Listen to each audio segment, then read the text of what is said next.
آسان کیا ہے یہ کہنا کہ تیرے گناہ معاف ہوئے یا یہ کہنا کہ اٹھ اور چل پھر، اس لیے کہ تم جانو کہ ابن آدم کو زمین پر گناہ معاف کرنے کا۔ اس نے مفلوج سے کہا میں تجھ سے کہتا ہوں اٹھ اور اپنا کٹورا اٹھا اور اپنے گھر جا۔ ہاللیلویا۔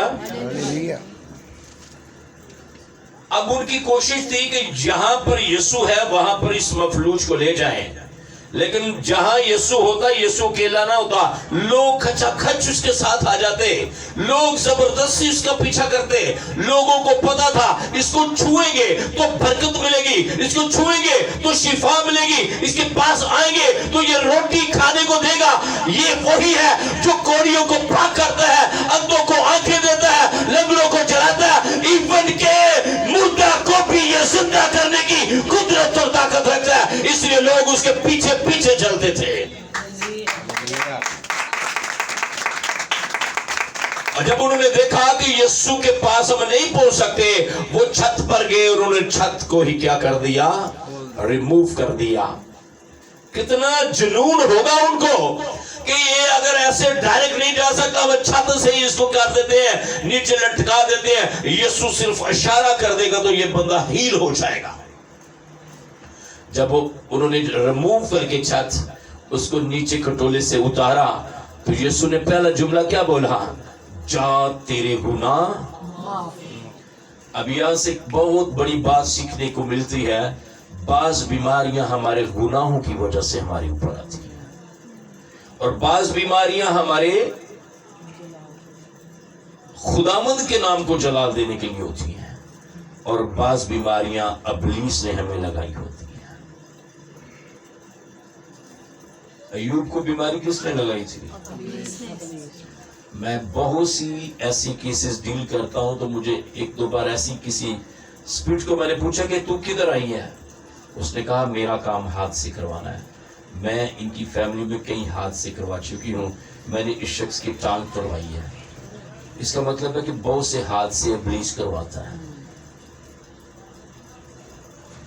اس کا ایمان دیکھ کر خدا یسوع مسیح نے کہا جا تیرے گناہ معاف ہوئے، اور وہ اپنی چارپائی اٹھا کر جا رہا ہے۔ جو چارپائی پہ آیا تھا وہ چارپائی اٹھا کر جا رہا ہے۔ ایک اور جگہ پر یسوع مسیح نے ایسے شخص کو کیا کہا؟ کہا چل اٹھ اپنی چارپائی اٹھا اور اپنے گھر جا۔ وہ 38 برس کا بیمار تھا اور وہ شیلو کے حوض پر تھا، پانی ہلتا تھا، فرشتہ پانی ہلاتا تھا، اور کوئی جب پانی کے نیچے اترتا تھا وہ ہیل ہو جاتا تھا۔ کوئی شخص بھی اس کو شفا دینے کے لیے اس کے پانی کو اس کو نہیں اتارا تھا، لیکن یسوع مسیح جو خود شفا کا منبع، جس کے کہنے پر فرشتہ زمین پر آتا تھا، جس کے کہنے پر پانی ہلتا تھا، جو شفا خود دیتا ہے، شفا کا بانی ہے، وہ خود آ گیا اور اس نے کہا چل اپنی چارپائی اٹھا اور اپنے گھر جا۔ اور دن کون سا تھا؟ سبت کا دن۔ لوگوں نے بڑے اعتراضات کیے، لیکن یسوع مسیح نے اس کو شفا دے دی۔ آج جب میں اور آپ، جب دنیا سوئے گی تو ہم اٹھ کر کوشش کریں گے کہ اپنے یسوع سے باتیں کریں، تو پھر باتوں میں آپ بڑی بڑی برکات رسیو کر لیں۔ جب تک میں اور آپ کوشش نہیں کریں گے اسپرچول اسٹرانگ ہونے کی، کوئی بھی مجھے اور آپ کو سٹرونگ نہیں کرے گا، کوئی پادری بھی نہیں کرے گا۔ آپ کہنا کہ میں کسی بلیسڈ پاسٹر کے ساتھ جڑ جاؤں اور میں بلیسڈ ہو جاؤں، جب تک آپ کوشش نہیں کریں گے آپ بلیسڈ نہیں ہوں گے۔ لیکن آج کے مادی دور میں، آج کے مٹیریلسٹک دور میں اپنا وقت خداوند کے لیے نکالنا بہت مشکل ہے۔ ہم لوگ صرف اور صرف اپنی ذاتیات پر غور کرتے ہیں اور اپنی انٹرنل لائف پر غور نہیں کرتے۔ آج اگر شفا کی میٹنگ ہو تو بہت زیادہ لوگ آئیں گے، اور جب کہا جائے کہ آج رات صرف دعا کی میٹنگ ہے تو بہت کم لوگ آئیں گے، کہ بہت لوگوں کو دعا سے بڑی نفرت ہے۔ میں نے ایک بار اپنے چرچ میں دعائیہ میٹنگ کی، 1 گھنٹے کی، تو ایک آدمی مجھے کہنے لگا پادری صاحب 5 منٹ بھی بڑی دعا ہے، آپ نے گھنٹہ لگا دی ہے، یہ کیسی دعا ہے؟ اور وہ بندہ تبھی کا گیا چرچ کے اندر، دوبارہ نہیں وہ کبھی چرچ گیا۔ وہ کہتا نہیں جی مجھے نہیں مزہ آتا ہڈیاں لمبیاں دعاواں کر دینے، 5 منٹ کی دعا کرو تو بس، تو پھر برکت کیا ملے گی؟